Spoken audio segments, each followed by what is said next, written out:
दोस्तों, कहते हैं माँ की मोहब्बत उस मिट्टी जैसी होती है जिसे लोग रोज रौंदते हैं। मगर इसी मिट्टी से जब एक पौधा निकलकर आसमान तक पहुंच जाता है तो अक्सर लोग उसकी जड़ों को भूल जाते हैं। और अगर वही पौधा अपनी जड़ों को छोड़ दे तो दर्द सिर्फ माँ को नहीं होता, इंसानियत भी शर्मिंदा हो जाती है। आज मैं आपको एक ऐसी ही कहानी सुनाने जा रहा हूं जो बिहार के एक छोटे से गांव से शुरू होती है।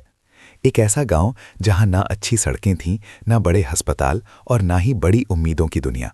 वहां सिर्फ एक छोटा सा बोसीदा घर था जिसमें एक सादा सी औरत रहती थी जिसका नाम शारदा था। शारदा की शादी को कई साल गुजर चुके थे मगर उसकी गोद अब तक खाली थी। उसका शौहर किशन सिंह दिन भर मजदूरी करता और शाम को थका हारा घर वापस आता। दोनों मियाँ बीवी हर उस जगह गए जहां औलाद के लिए दुआ मांगी जाती है, कभी मंदिर, कभी दरगाह, कभी किसी बाबा के पास तो कभी किसी हकीम के पास। बस एक ही दुआ थी कि खुदा उन्हें एक बच्चा अता कर दे। वक्त गुजरता गया और उम्मीदें कमज़ोर होने लगीं। फिर एक दिन शारदा को खबर मिली कि वो माँ बनने वाली है। ये खबर उसके लिए किसी मोजज़े से कम नहीं थी। किशन सिंह भी बहुत खुश हुआ, लेकिन उसकी खुशी आहिस्ता आहिस्ता गलत रास्ते पर जाने लगी। वो पहले खुशी में शराब पीने लगा, फिर ये आदत बन गई और फिर ज़रूरत। कुछ महीनों बाद वो वक्त आया जब शारदा ने एक सरकारी अस्पताल में सेहतमंद बेटे को जन्म दिया। घर में खुशी तो थी, लेकिन किस्मत ने उसी खुशी के साथ एक ऐसा दुख भी दे दिया जो सारी जिंदगी का जख्म बन गया। किशन सिंह की सेहत पहले ही खराब थी और शराब ने उसे मजीद कमज़ोर कर दिया था। बेटे को गोद में लेने के चंद दिन बाद ही उसकी हालत बिगड़ गई और देखते ही देखते वो दुनिया से रुखसत हो गया। उस दिन घर में अजीब मंजर था। एक तरफ नवमौलूद बच्चे की हंसी थी और दूसरी तरफ शौहर की मौत का सुन्नाटा। शारदा चाहकर भी रो नहीं सकी क्योंकि उसके सामने अब सिर्फ गम नहीं बल्कि एक बड़ी जिम्मेदारी भी थी। अब उसके पास ना ज़मीन थी, ना पैसे और ना कोई सहारा, बस एक टूटा हुआ घर और गोद में एक नन्हा सा बच्चा। उसने खुद को मजबूत बनाया और दूसरों के घरों में काम शुरू कर दिया। कहीं बर्तन धोती, कहीं कपड़े, कहीं झाड़ू लगाती। दिन भर की मेहनत के बाद रात को वो अपने बेटे को सीने से लगाकर सो जाती। उसने बच्चे का नाम रंजीत रखा और दिल में ये ठान लिया कि चाहे उसे कितनी ही तकलीफ क्यों ना उठानी पड़े, वो अपने बेटे को पढ़ाएगी और एक बड़ा इंसान बनाएगी। वक्त गुजरता गया, रंजीत बड़ा होने लगा। माँ के हाथ मेहनत से खुरदुरे होते गए और बेटे के ख्वाब बड़े होते गए। जब रंजीत स्कूल जाने लगा तो शारदा को सबसे ज़्यादा फिक्र फीस, किताबों और यूनिफॉर्म की थी। मगर उसने हिम्मत नहीं हारी। वो 4 घरों की जगह 6 घरों में काम करने लगी, फिर आहिस्ता आहिस्ता 10 घरों में। स्कूल के उस्ताद अक्सर कहते थे कि रंजीत बहुत ज़हीन है, एक दिन ये बहुत बड़ा आदमी बनेगा। ये सुनकर शारदा की आंखों में खुशी के आंसू आ जाते। लेकिन जैसे जैसे रंजीत बड़ा होता गया उसकी सोच बदलने लगी। एक दिन उसने माँ से कहा कि वो स्कूल लेने ना आया करे।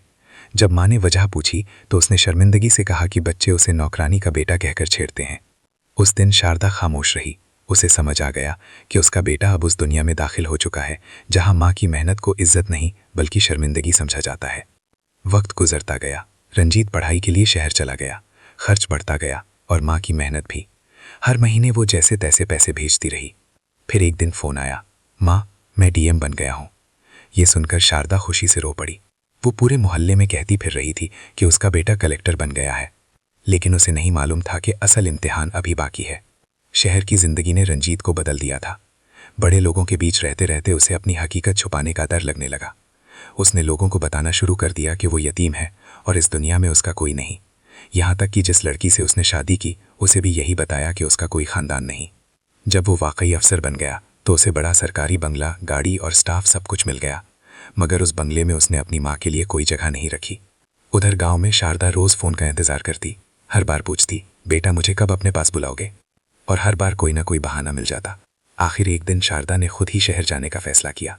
उसने बहू के लिए साड़ियाँ और पोते के लिए खिलौने खरीदे और बेटे के बंगले की तरफ चल पड़ी। जब वो बंगले के दरवाजे पर पहुंची तो चौकीदार ने उसे रोक लिया। शारदा ने कहा, बेटा अपने साहब से कहो उनकी माँ आई है। चौकीदार को यकीन नहीं आया। जब रंजीत बाहर आया तो उसने माँ को पहचान कर भी इनकार कर दिया। शारदा का दिल टूट गया। वो खामोशी से वापस जाने लगी। जाते जाते उसने एक चिट्ठी लिखवा दी। उसमें सिर्फ इतना लिखा था, बेटा मैंने तुझे उस दिन के लिए नहीं पाला था कि तू मुझे पहचानने से इनकार कर दे, लेकिन दुआ करती हूँ कि तू हमेशा खुश रहे। जब रंजीत की बीवी ने वो खत पढ़ा तो उसकी आंखों में आंसू आ गए। उसने रंजीत को बताया कि उसने बहुत बड़ा गुनाह किया है। उसी रात रंजीत को अपनी गलती का एहसास हुआ और वो माँ को ढूंढने गांव पहुंच गया। आखिरकार उसे माँ मंदिर के बाहर बैठी हुई मिल गई। रंजीत माँ के कदमों में गिरकर रोने लगा। माँ, मुझे माफ कर दो। शारदा ने आहिस्ता से उसके सर पर हाथ रखा और कहा, माँ अपने बच्चों से नाराज नहीं होती। उसी लम्हे रंजीत समझ गया कि दुनिया का सबसे बड़ा ओहदा अफसर बनना नहीं, बल्कि अच्छा बेटा बनना है।